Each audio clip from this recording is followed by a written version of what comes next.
Le Mexique vient de basculer dans une ère d'incertitude totale et ce que vous allez entendre marque peut-être le début de la plus grande guerre de cartels de cette décennie.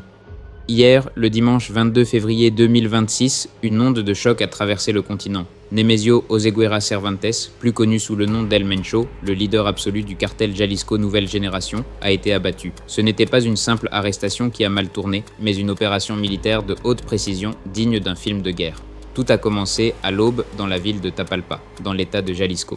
Des unités d'élite de l'armée mexicaine, soutenues par la garde nationale, ont lancé un assaut foudroyant sur une cache sécurisée. Pour comprendre l'importance de cet événement, il faut regarder du côté de Washington.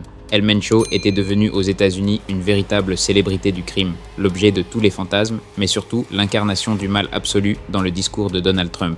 Pour l'administration américaine, le cartel de Jalisco n'est plus seulement une organisation criminelle, c'est une menace directe à la sécurité nationale, au même titre qu'un groupe terroriste. La raison de cette traque implacable tient en un mot, fentanyl. Cette drogue de synthèse, transformée au Mexique et exportée massivement, est devenue la première cause de mortalité chez les jeunes Américains, faisant plus de 100 000 morts par an, soit environ 200 décès chaque jour. C'est cette crise nationale qui a poussé le Pentagone et la CIA à envisager des scénarios radicaux, allant jusqu'à des projets de frappe de drones directs sur le sol mexicain. L'opération de Tapalpa est donc le résultat d'une pression diplomatique et sécuritaire sans précédent. Si le Mexique a mené l'action finale pour sauver la face et préserver sa souveraineté, l'ombre des États-Unis plane sur chaque seconde de cet assaut. Washington a fourni la capacité technologique, le renseignement satellitaire et surtout l'analyse des communications. Comme le disent les experts, les chefs de cartel meurent aujourd'hui par leur téléphone. Bien qu'aucune force spéciale américaine n'ait été officiellement engagée au sol, la coopération a été totale.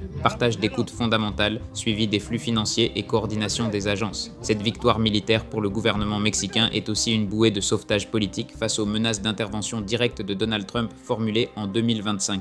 Mais la mort du patron a déclenché un enfer immédiat. Dès que la nouvelle a été confirmée, le Jalisco a pris feu. Les hommes du cartel ont appliqué la tactique de la terre brûlée avec des narcobloqueos d'une violence inouïe. À Guadalajara, la deuxième ville du pays, des bus et des camions ont été incendiés pour paralyser les forces armées. Le chaos s'est propagé jusqu'à la zone touristique de Puerto Vallarta, où des scènes de panique ont éclaté dans l'aéroport international, forçant les passagers à se jeter au sol sous les tirs. Les compagnies aériennes ont suspendu leur vol, laissant des milliers de voyageurs pris au piège. Le bilan est lourd, avec plusieurs membres de la garde nationale tués et des dizaines de véhicules carbonisés. Pourquoi cette riposte est-elle si structurée ? Parce que le cartel de Jalisco fonctionne comme une véritable armée du crime, équipée de blindés artisanaux, de lance-roquettes et de drones explosifs.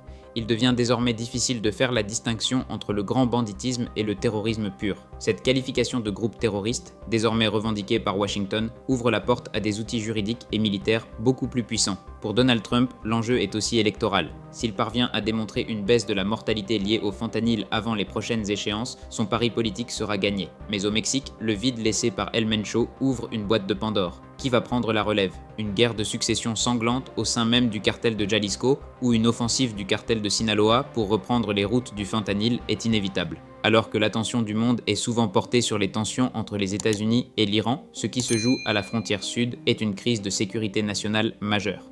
La déstabilisation du Mexique force Washington à diviser ses ressources et son attention. Ce que nous voyons aujourd'hui n'est pas la fin de la guerre contre les narcos, mais une mutation profonde de son organigramme. La chute d'El Mencho pourrait être une victoire tactique, mais au prix d'un chaos social et sécuritaire qui ne fait que commencer. Le Mexique est en alerte maximale, et les répercussions de cette exécution se feront sentir bien au-delà des frontières de Jalisco. Restez connectés pour suivre l'évolution de ce conflit qui redéfinit les relations entre les deux géants de l'Amérique.